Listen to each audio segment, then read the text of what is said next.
ग्राम पंचायत सरोल गांव घोलटी का एक प्रतिनिधिमंडल क्षेत्र में अवैध कब्जे की समस्या को लेकर उपायुक्त चंबा से मिला। ज्ञापन के माध्यम से उनके द्वारा उपायुक्त चंबा से ये गुहार लगाई गई कि उनके क्षेत्र के रास्तों पर लोगों के द्वारा अवैध कब्जों के चलते रास्ते काफी तंग हो चुके हैं। अतः उनकी मांग है कि इन रास्तों को खुला करवाया जाए ताकि घोलटी निवासी अपने घरों तक जो भी जरूरी सामान है वो छोटी गाड़ियों में ले जा सके। ग्रामीणों का कहना है कि वो पहले भी जिला प्रशासन से शिकायत कर चुके हैं, लेकिन इस मामले पर कोई कार्यवाही नहीं हुई है, जिसके चलते वो दोबारा जिला प्रशासन के पास पहुंचे। वहीं उन्होंने कहा कि अगर प्रशासन द्वारा इस मामले पर कोई कार्रवाई नहीं की जाती है तो वो सरोल में मुख्य मार्ग पर चक्का जाम कर देंगे। घोलटी मेरा घर है और हम आए हैं रास्ते के लिए। उन्होंने अवैध कब्जा जो किया है वो हमारा रास्ता दे दे और उनका निगार चाहिए, हमें नहीं चाहिए उनका जमीन, हमें रास्ता चाहिए। रास्ते के लिए आए, बस हमारी ये समस्या है। अभी आप डीसी साहब से मिले तो जी उन्होंने कहा कि बीच में बाधा डाल रहे हैं। हमने बाधा नहीं डाली कोई भी, बल्कि बाधा डाल रहे हैं दूसरी पार्टी। मेरा नाम अर्चना कुमारी है, मैं गांव घोलटी से आई हूँ और हमें रास्ते की समस्या है, जो कि उन्होंने अवैध कब्जे पे अपना घर वगैरह बनाया हुआ है, तो हमें रास्ता नहीं दे रहे हैं। कल कानू को पटवारी वगैरह सभी आए हुए थे, तो उन्होंने दूसरी पार्टी वालों ने उन्हें भी काम नहीं करने दिया, तो बोले आप हमारी ज़मीन पे क्यों खड़े हो। ठीक है, उन्होंने ये उनकी गलती है कि उन्होंने उनको समन वगैरह नहीं दिए, तो इस चीज़ का तो हमें कोई पता नहीं है कि क्या होता है इस चीज़ में, वो उनकी गलती है। और हमारे प्रधान, उपप्रधान, वार्ड मेंबर, उनको कई बार उन्होंने कॉल वगैरह भी किया हम सब ने, तब भी वो नहीं आ रहे हैं मौके पे। ठीक है, तो हमें डीसी साहब से हमारी ये गुजारिश है कि जो हमारा रास्ता है हमें वो दे दें। वो बोलते हैं सरकार से जाके रास्ता मांगो, तो हमें रास्ता चाहिए। अब सरकार के पास जाएंगे, उन्होंने तो मना किया है।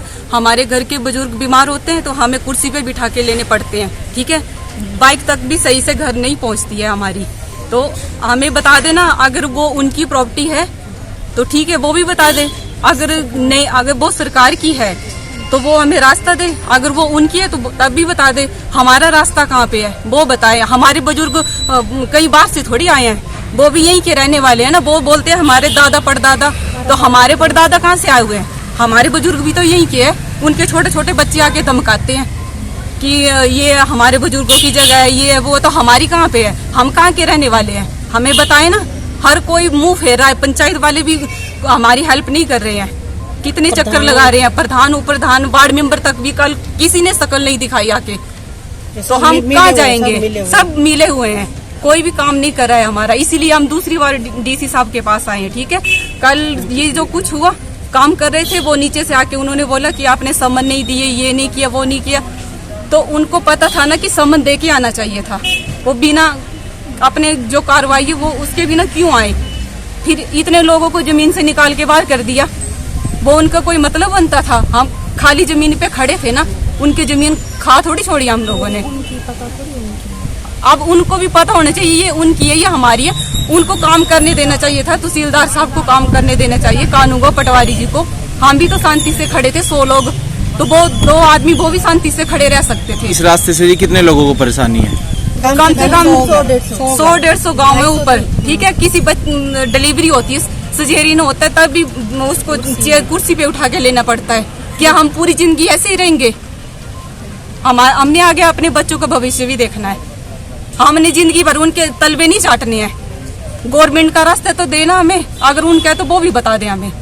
गाड़ियाँ हमारे नीचे पार्किंग पर खड़ी होती हैं, वो उनका जरिया बना हुआ है। उन्होंने रास्ते अपने लिए बना के रखे हैं। हमारे हमारी गाड़ियाँ उधर लगती है, उनको पैसे मिल रहे हैं आराम से, उनका तो बिजनेस बना हुआ है। हमने क्या पूरी जिंदगी ऐसे, और जैसे रास्ते लगते हैं ऊपर जाने को, उधर झाड़ियाँ लगाई है, कभी कांटे लगा दिए हैं। वो भी रास्ता इतना छोटा सा करके रखा है, 2 फुट का रास्ता छोड़ा है। 2 फुट रास्ता छोड़ो, बाकी सारा उन्होंने कवर करके रखा हुआ है। सुल्ताना बेगम ना, मैं भी घोलटी से हूँ। मेरे खेतों में उन्होंने ट्रैक्टर के लिए मना कर दिया। मैं कल शाम को गई उनको पूछने के लिए कि मैंने मक्की बीजनी है, तो ट्रैक्टर आया है, मैं भी बीज लूँ। तो उन्होंने बोला नहीं, बोले आपके लिए नहीं भई। अगर ट्रैक्टर वाले ने आपकी फसल बाई तो मैंने ट्रैक्टर वाला नहीं जाने देना। हाँ, तो फिर उन्होंने मना कर दिया, बोले आपके लिए नहीं ट्रैक्टर जाएगा, बोले आपके खेतों में। बोला तो हमें जो बोलते हैं जो सरकारी रास्ता है वो लो ना, तो हमें सरकार दे ना रास्ता। कहाँ से हमारा सरकारी रास्ता तो दो ना हमें। हम कहाँ से अपने खेतों में ट्रैक्टर लेके जाएं, कहाँ से बीजे हम किसान हैं, हम खेतों से निकलते हैं तभी खाते हैं ना, कहाँ जाएं हम। ये तो नहीं है हमारे कोई सरकारी लगे हुए हैं कि कुछ है कि हमें कुछ खा रहे हो भाई, हमने तो खेतों में बीजना वही खाना है ना। 10-12 फुट रास्ता है तो सरकार हमें वो दे बस। हमें यही मांग है हमारी कि जो सरकारी है वो दो हमें। हम किसी की जमीन नहीं लेने चाहते, किसी का घर नहीं लेने चाहते, हमें जो सरकारी है वो दो हमें बस। हम वही चाहते हैं कि हमें सरकारी रास्ता दो बस। मेरा नाम दौलतराज है, मैं घोलटी वार्ड से हूँ। घोलटी गांव है मेरा, और हम जो है रास्ते की समस्या लेके आए हैं, और पहले भी खेती कोविड साहब से मिले थे, और उन्होंने जो तहसीलदार साहब को आदेश दिए थे उन पे उन्होंने कार्रवाई की, लेकिन जो है वो कार्रवाई पूरी नहीं हो पाई है।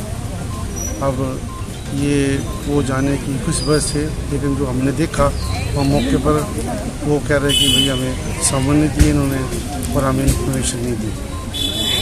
तो अब ये तो अब चलो तहसीलदार साहब या कानून साहब इनको देना चाहिए थे या नहीं देना चाहिए, तो इनको मालूम था क्या है। बाकी जो रास्ता है, रास्ते की बात है, रास्ता सरकारी भूमि पर है, सरकारी रास्ता है, लेकिन इन्होंने कैप्चर किया हुआ है और ये उसको रास्ते पर दबा कर बैठ गए हैं। और बाकी तो पहले ही बोल चुका हूँ कि इन्होंने घर बनाई है, दुकानें बनाई है, और बाकी और भी कुछ। तो ये रास्ते जो काफ़ी चौड़े हैं, स्टेट टाइम के रास्ते हैं, ना कि अभी के हैं। ये जो लट्ठा होता है रेवेन्यू डिपार्टमेंट का, उनके लट्ठे पर चढ़े हुए हैं। ये समझदार होते हुए भी अब पढ़े लिखे लोग हैं सारे। अब जो सरकारी रास्ते होते हैं उन पर तो कैप्चरिंग नहीं होनी चाहिए। ठीक है, अगर सरकारी भूमि पर करनी है, सरकारी भूमि पर आप कैप्चर कर रहे हैं, जहाँ जिनके खेत होते हैं, जंगल लगता है, वहाँ तो हर कोई कैप्चरिंग करता है, लेकिन रास्ते पर तो कैप्चरिंग नहीं होनी चाहिए ना। ये तो अंडरस्टैंडिंग होनी चाहिए, आदमी को पता होना चाहिए कि ये रास्ते जो है आम रास्ते होते हैं, और ये रास्ते जो है वो बिल्कुल हमारे स्टोर गांव जो चंबा शहर से लगते हैं। आज ही मैं घर से आ रहा था, तो रास्ते में जो कल जहाँ तहसीलदार साहब ये निशानदेही दे रहे थे, और जिन्होंने वहाँ से खेत से निकाला, चलो ठीक निकाला उन्होंने, मैं नहीं बोलता कि गलत निकाला। बिना इजाज़त के किसी प्रॉपर्टी में एंट्री नहीं कर सकते हैं, ट्रेसपास लगता है, लेकिन बात भी कोई ढंग की होती है ना। तो ऐसे बातों पर ये उतरा रहे हैं। ये ठीक है, कानून की बात करें ना, ये अगर इनको समझ है, अक्ल है, तो कानून की बात करो ना। ये लड़ाई झगड़े की बात क्या है?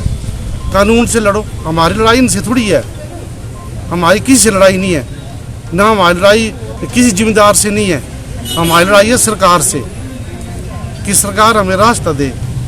क्योंकि सरकार ने लट्ठे पर जो है रास्ते वो बताए हुए रास्ते हैं, उसमें लाइनें खींची हुई है, तो जो रास्ते हैं उनको हमें दे। हमारे किसी से झगड़ा नहीं है, लेकिन इनकी अब दिमाग में पता नहीं क्या फतूर पड़ा हुआ है कि हमारे पीछे पड़े। हमने क्यों पड़ना किसी के पीछे? हमें किसी से जीत दे कोई, कि किसी से लेना है, कि इन्होंने हमारे से लेना है कुछ। लेकिन यही खुद गलत है। ये इन्होंने कई बार तो JCB लगाकर रास्ते काटे हुए हैं, तो इनको नहीं पता कि रास्ता, लोग रास्ते के लिए जगह छोड़ते हैं, कब्रिस्तान के लिए जगह छोड़ते हैं, शमशान घाट के लिए, मंदिर के लिए, स्कूल के लिए जगह देते हैं, लोग दान करते हैं। लेकिन ये ऐसे इनके भेजे में किसी की बात भी नहीं है। अगर यहाँ नहीं होगा तो और भी जगह बहुत है, ऐसी कोई बात नहीं है। कोई किसी को ये तो फ़ोन भी करवा लेंगे, हमने फ़ोन भी नहीं करवाना किसी से, फ़ोन की ज़रूरत नहीं है। जो गलत आदमी होता है वो फ़ोन करवाता है, हम गलत नहीं हैं, हम ठीक है, सही 100% ठीक है हम। नहीं तो आगे देखेंगे बहुत रास्ता लंबा है अभी तक।